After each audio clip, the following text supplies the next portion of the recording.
Oh, eto. So, speaking of SONA nga, merong hindi invited, hindi kasali. Sabi ng ating dating Pangulong Rodrigo Duterte, hindi ko nga alam kung imbitado ako eh. Sa tingin mo, kailangan ka pang imbitahan?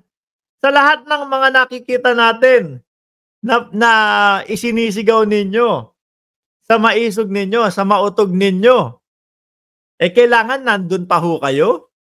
Hindi na ho yata. Eh siguro, sir, dating Pangulo, since naman may mga pinaplano kayo na mag-rally ho sa SONA, invited kayo dun sa labas, magsisigaw, magra-rally. Sigaw nyo ho ulit dun yung bangag ang ating Pangulo, sigaw nyo ulit yung nagdudurog ang ating Pangulo dun. Diba? Doon, at least dun invited kayo. Pero yung sasabihin nyo sa loob, oh, tapos ano, manggugulo lang ho kayo dun. I am not even sure if I'll be allowed to go around the building dyan. Sa loob, posible, papapasukin ho kayo dyan. No, kung pupunta kayo. Pero sa labas, nasa labas nga yung mautog ninyo, for sure yan eh. Ba't magpipilit pang pumasok? Eh doon ho kayo kailangan. Sa labas, doon sa stage, kung saan itatayo yung mautog ninyo, kung meron man. Kung saan ho kayo magrarally. Tabuyin ka ng security. Imposible yun, mga kababayan. Nalulungkot ho ako, mga kababayan. Ngayon natin nare-realize itong mga sinasabi ng dating Pangulong Duterte, no? Na kumbaga hangang-hanga tayo dati dahil bulag tayo. Yung pala, mga kababayan, napakasimple lang pag inanalyze mo, mga bossing. Oh. Sino sa tingin yung security ang magtataboy kay dating Pangulong Duterte kapag ka siya ay dumalo sa SONA ng Pangulo? Naniniwala ho ako kahit na ho kontra siya sa ating gobyerno ngayon, mga kababayan. Iwe-welcome pa din ho ng maayos yan. Dating Pangulo yan eh. No, tapos ito, tabuyin tayo ng security doon. Yung tipo bang paawa, pa-victim card, mga kababayan? Ito ho yung ginagawa ng mga DDS ngayon. O ilabas natin yung pa-victim card natin, yung victim card natin. Activate the victim card. O para ang mga taong bayan, nakakaawa na si Duterte, no? Tignan mo yung ginagawa sa kanya ng bagong administrasyon. Wala silang utang na loob kay Duterte. Tignan mo, kinakawawa, tataboy ng security. Gusto lang umattend ng SONA. Oh. Tingin nyo ho, gagawin ng mga security yon? Hindi ako naniniwala. Hindi ho ako naniniwala. Ito, pa-effect na lang ho ito, pa-victim na lang. Tuloy, hindi man ako naimbita noon.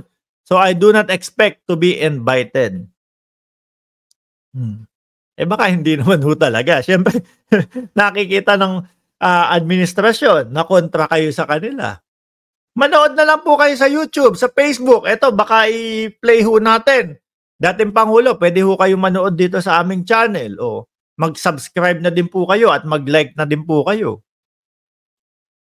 Diba? Baka hindi ako karapat-dapat nandoon. Pero ulitin ko nga po, dating Pangulo, malamang may itayo ho kayong kubol o may itayo kayong entablado doon sa labas, no? Ng SONA, kasama sila Vic Rodriguez, kasama na po ng mga makabagong mga rallyista, at least welcome kayo doon.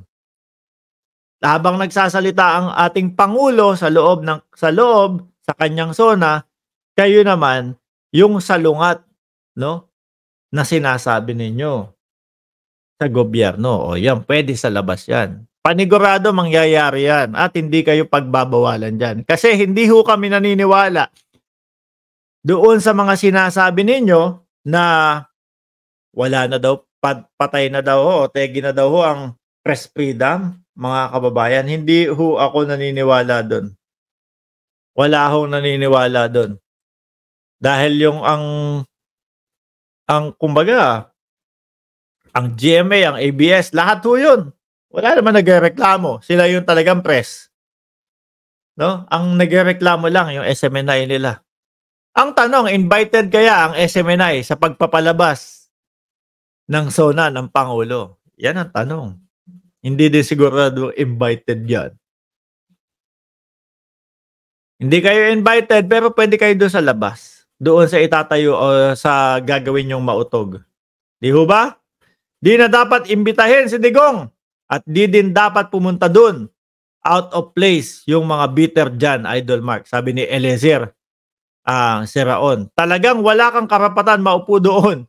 Pampasira ka ng view, sabi ni Hermie Mendoza. Oh, asan ba yun? Hello Mark, ingat kayong lahat dyan sa Cayman. Yayaning, salamat po. Sabi ni Joko, baka lalayo. Tegi na ang press freedom ng SMNI dahil fake news sila. Correct. Sila lang naman po yan eh. Yung iba po walang nagrereklamo eh. Dumako tayo sa susunod nating topic. Nako. PH at China. Matatapos ang mga DDS dito, mga kababayan. Kasi ito po yung pinambabala ng mga DDS eh. Yung, naku, si BBM, pinapalaki ang digmaang China at Pilipinas. Sabay banat na, kaya ba natin yan? Kulang tayo ng mga ganito. Tapos ang ating presidente, hindi nakakapag-isip ng maayos.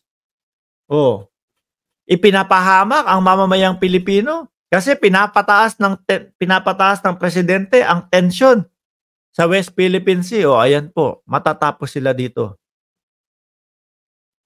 Philippines, China commit to de-escalation. Pagpapababa in disputed water. The Philippines and China reaffirmed their commitment to de-escalating tension in South China Sea during their first formal dialogue since the June 17 skirmish near Ayungin Shoal. Ito kasi yung mga kababayan, pinapaulit-ulit ng mga DDS. At, naku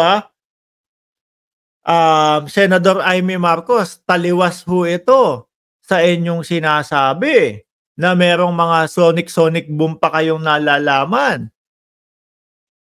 Paano mag-uumang ng sonic boom? Kung ganito, yung balita, no? Na nag-usap ang Pilipinas at China na pababain ang tensyon doon sa West Philippine Sea. Paano yan?